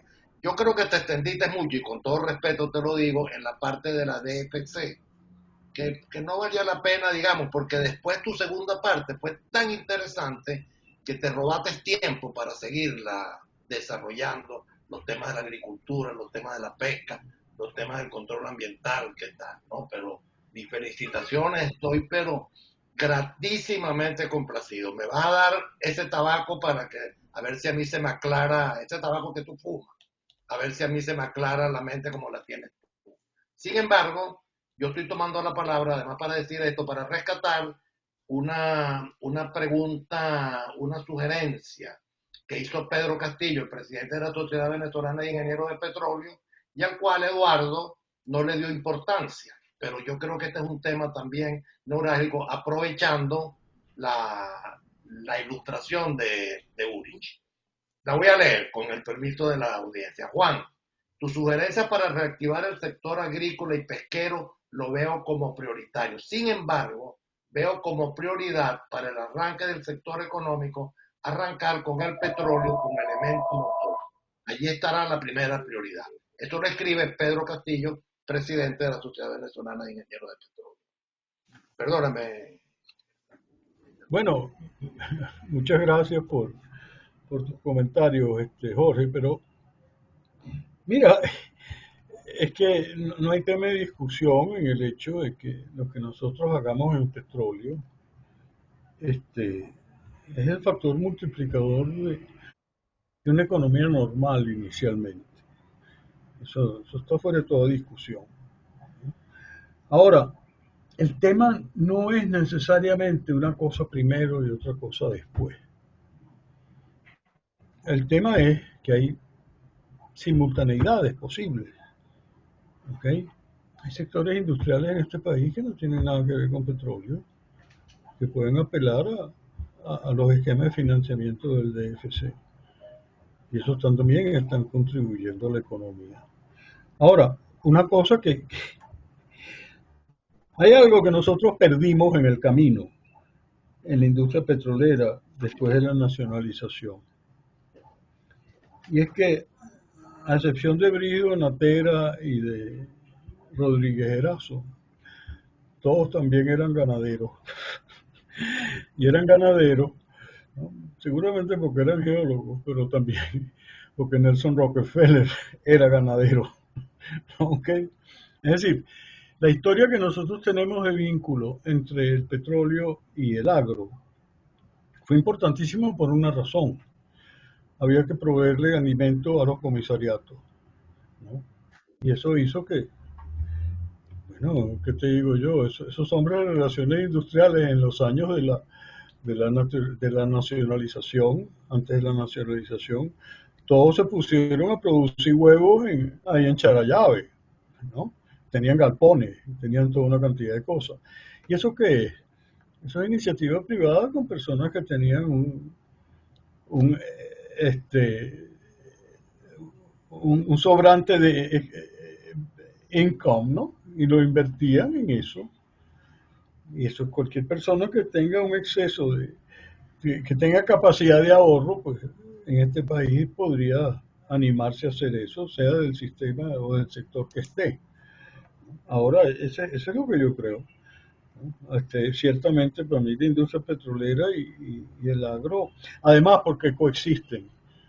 ¿Okay? El tema importante es eso, ¿no? ¿Cómo vamos nosotros en el futuro a que la responsabilidad social corporativa que tendrán que adoptar las empresas no estén solamente orientadas qué sé yo, a lo que llaman RRPP, ¿no? Relaciones Públicas, sino que efectivamente puedan, no estoy diciendo que ayuden a invertir, pero creen las facilidades no sé, de asistencia técnica, de programas de ese tipo que animen a los que tienen a su alrededor a que produzcan, a que sean productores, pues, ¿no? Que sean productivos, ¿no? Como buscan ser ellos, ¿no? Y eso es un tema de capacitación que perfectamente puede ser responsabilidad social corporativa desde el petróleo, ¿no? Eso es un poco es rescatar un poquito los programas de gerencia que tuvo la Creole y la Shell en los años 60 para formar a los capitanes de empresas venezolanos, pero no solamente en las empresas que después crearon, sino también en el agro. Sí. Eddie, Siguen en la palabra, siguen la palabra. permíteme que haga un comentario, que lo que yo voy a decir va a ser un insumo para la intervención de Eddie como presidente de Palmavén. Cuando yo llegué a la mesa de Guanipa a hacer una pasantía con la Mene Grande en el año 1970, estaba en pleno auge la siembra de maní. Habían como 5 asociaciones de maniceros. El Tigre era un hervidero, se creó a Huanca, donde se producía un maní muy fino que lo utilizaban pero esto es al margen. Lo que quiero decir es que esos estudios de maní los hizo la Golf, la Mene Grande. Ellos cuando llegan a la mesa de Guanipa, con ese criterio que tú estás diciendo, si no conseguían petróleo, de alguna forma pienso yo que iban a recuperar su dinero. Pero los estudios de la siembra de maní en la mesa de Guanipa los desarrolló la Golf, la Mene Grande. Después, bueno, después de la oficina número 1 y todo lo demás, pero quedó allí y eso era de verdad un gran hervidero, ¿no? Un aceite muy fino, el aceite de maní. Perdóname, Eddie, pero yo sé que este comentario que yo hice te compete a ti también. No, gracias, Adelante, Jorge. Eddie. Y disculpa la interrupción. Perdón, no te escuché. ¿Hablo, Eduardo? Sí, adelante, Eddie. Sí, no, gracias, Adelante Jorge. y que disculparas la interrupción. No, tranquilo, no, perfecto. No, lo que dice Jorge es cierto. El problema con la siembra de maíz fue que no se impuso una rotación de cultivos, sino que se siguió sembrando maíz año tras año, ciclo tras ciclo. Maní en la mesa de Guanipa. Maní, sí, maní, perdón. Y entonces, bueno, se fueron acumulando pues las enfermedades en el suelo sobre todo, y eso pues hizo que decayera la actividad manicera, pero que es perfectamente rescatable con un mejor uso del agua, porque se abusó mucho de los acuíferos, y entonces esos acuíferos han disminuido un poco. Pero solamente quise intervenir para recordar que en 17 estados de Venezuela la actividad principal es la agropecuaria. Entonces, eso no podemos obviarlo, donde lo que más se va a necesitar en estos momentos es la mano de obra, el trabajo para la gente. Si no hay trabajo, el gobierno que viene no se va a sostener. Y unas posibilidades importantes de utilizar mano de obra es en la agricultura. Y desde luego el petróleo, porque lógicamente necesitamos la divisa, ¿no? Pero se ha escrito mucho en el pasado. A mí lo que pasa, ya se me olvidó todas esas cosas sobre petróleo y agricultura. Son perfectamente complementarios y es necesario, porque como decía Juan, la actividad petrolera se realiza en fondos que son agrícolas o que son pecuarios, ¿no? Eso era todo. Gracias. Sí. Bueno, Bueno, vamos a cerrar formalmente la presentación y pasamos a la sobremesa. Juan, gracias. Oye, gracias por traer este tema a estos webinars.